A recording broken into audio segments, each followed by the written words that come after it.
On 3rd June 1947, the British government announced the plan envisaging the establishment of the independent states of Pakistan and India.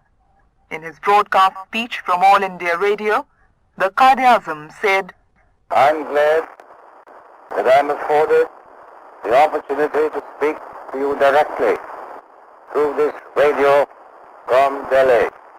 It is the first time, I believe, non-official has been afforded an opportunity to address the people through the medium of this powerful instrument direct to the people on political matters. It augurs well, and I hope that in the future I shall have greater facilities to enable me to voice my views and opinions which will reach directly to you, life warm, rather than in the cold print newspaper. The statement of His Majesty's government embodying the plan for the transfer of power to the peoples of India has already been broadcast and will be released to the press to be published in India and abroad tomorrow morning. It gives the outlines of the plan for us to give it our most earnest consideration. We have to examine it coolly, calmly, and dispassionately.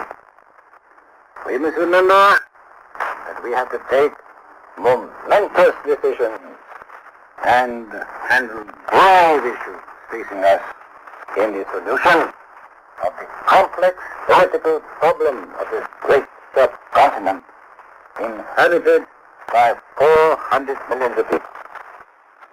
The world has no parallel for the most onerous and difficult task which we have to perform.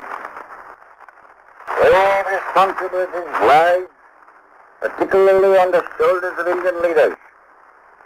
Therefore, we must galvanize and concentrate all our energies to see that the transfer of power is effected in a peaceful and orderly manner. I must honestly appeal to every community, and particularly to Muslim India, to maintain peace and order. We must examine the plan in its letter and spirit and come to our conclusions and take our decisions. I pray to God that at this critical moment He may guide us and enable us to discharge our responsibilities in a wise and a statesmanlike manner, having regard to the sum total or the plan as a whole. It is clear the plan does not meet in some important respects our point of view, and we cannot say or feel that we are satisfied or that we agree with some of the matters dealt with for the plan. It is for us to consider whether the plan as presented to us by His Majesty's government should be accepted by us as a compromise or a settlement. On this point, I do not wish to prejudge the decision of the Council of the All India Muslim League, which has been summoned to meet on Monday, the 9th of June. And the final decision can only be taken by the Council according to our Constitution, precedent, and practice. But so far as I've been able to gather, on the whole, the reaction in the Muslim League circle in Delhi has been hopeful.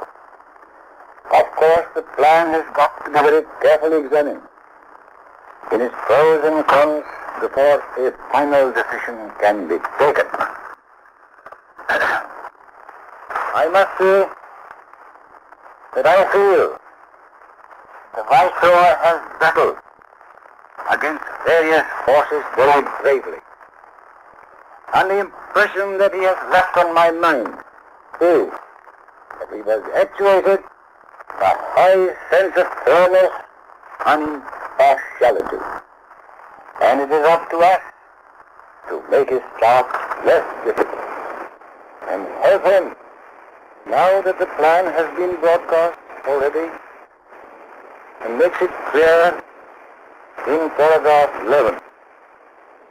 The referendum will be made to the electorate of the present Legislative Assembly in the Northwest Frontier Province, who will choose which of the two alternatives in paragraph 4 they wish to adopt.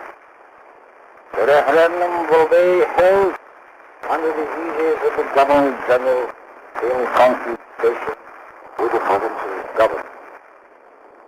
Hence it is clear that the verdict and the mandate of the people of the Frontier Province will be upon as to whether they want to join the Pakistan Constitutional Assembly or the Hindustan.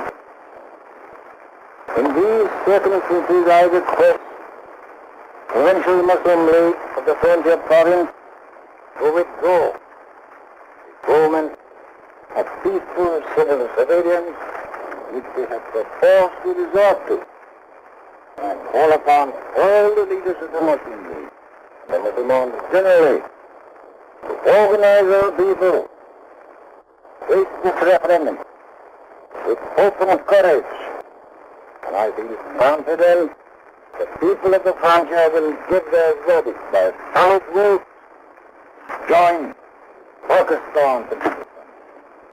I cannot but express my appreciation of the sufferings and sacrifices made by all classes of Muslims, and particularly the great part that the women of the frontier played in the fight for our civil liberty.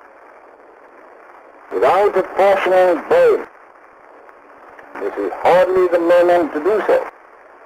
I deeply sympathize with all those who have suffered, those who died, and whose properties were subjected to destruction.